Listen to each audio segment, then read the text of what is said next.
For nearly a decade, India championed a diplomatic fiction. A fiction sold to Western capitals and echoed by a complicit global media. Dehyphenation, the notion that India could be de-linked from Pakistan in international affairs.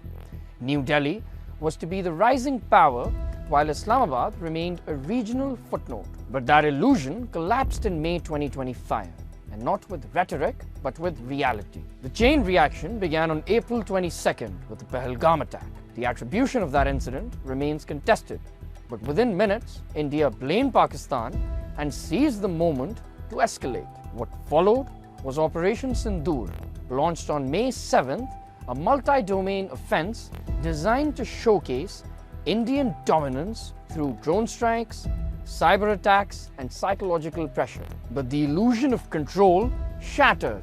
Hours later, Pakistan responded with Operation Bunyan-e Marsoos, a calibrated, symmetrical, and precise military counter-response that struck Indian drone bases, radar sites, and forward deployments with surgical precision. The message from Islamabad was clear.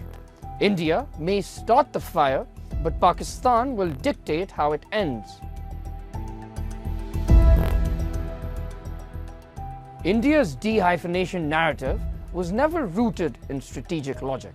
It was a fantasy born from arrogance, a belief that India could emerge as a standalone global player, a tech-driven democracy and commercial hub, while reducing Pakistan to an irritant.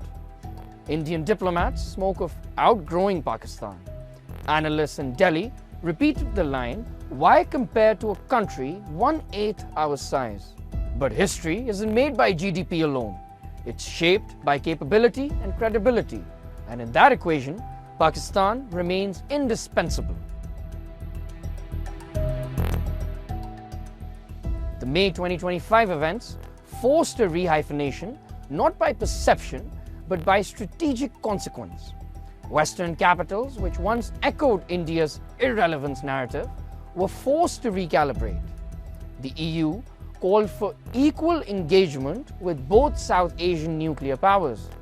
The US urged restraint from both sides, and China reinforced the concept of bilateral deterrence management.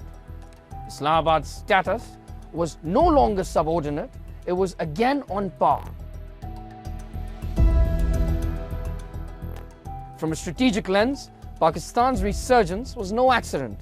It is the product of disciplined deterrence, survivability-focused military investments, and adaptive diplomacy. While India inflated its soft power with slogans and summits, Pakistan quietly built hard power resilience, never losing its strategic clarity even under economic pressure or diplomatic isolation. Islamabad didn't need to match India's economy. It just needed to maintain the capability to counter coercion, militarily, diplomatically, and ideologically. This shift also redefined how the world sees South Asia. It was a wake-up call. Peace is not the product of Indian dominance, but of strategic parity.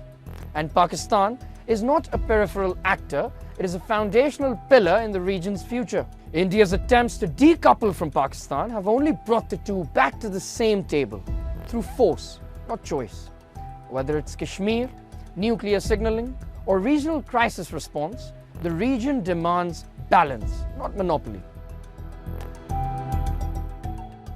India found itself where it never wanted to be, across the table from Pakistan under international scrutiny. The so-called firewall between the Kashmir conflict and Pakistani retaliation had collapsed. Crisis diplomacy returned not by preference but by necessity. Indian planners misunderstood the hyphen. It's not a media myth, it's a structural reality. Two nuclear states locked in a territorial dispute governed by deterrence logic. The idea that Pakistan could be erased from South Asia's security matrix wasn't just delusional, it was dangerous. The 2025 events ended India's regional monopoly. Pakistan's swift and symmetrical military response, its clear and measured escalation messaging, and its calm diplomatic outreach surprised even its own critics.